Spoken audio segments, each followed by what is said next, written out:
બનાસકાંઠાના પાડલિયા ગામમાં ફોરેસ્ટ અધિકારી અને પોલીસ પર આદિવાસી સમાજના લોકોના હુમલાને લઈને પોલીસે પાડલિયા ગામે પહોંચી એફએસએલ સાથે ઘટનાનું પંચનામું કર્યું।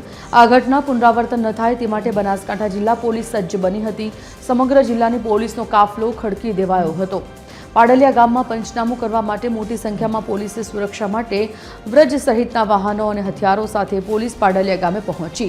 પોલીસે આદિવાસીઓનું ઘર તોડી પડાયું તે પંચનામામાં નોટ ન કરાયાનો આદિવાસી સ્થાનિક લોકોનો આરોપ છે। આદિવાસીઓએ તટસ્થ પોલીસ તપાસ કરવાની માંગ કરી છે અને ફોરેસ્ટની જમીન બાબતે બબાલમાં પોલીસ પર હુમલામાં 47 પોલીસ કર્મચારીઓ ઇજાગ્રસ્ત થયા હતા।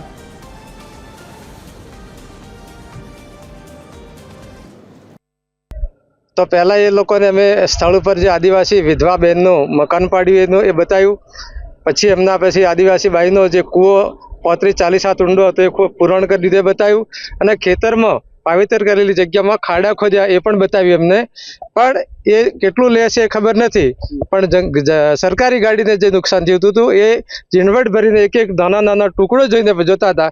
પણ અમને એટલું લાગ્યું કે આદિવાસી બાઈનું જે પંચનામું કર્યું હતું એમાં એમનો રસ ઓછો લાગતો હતો।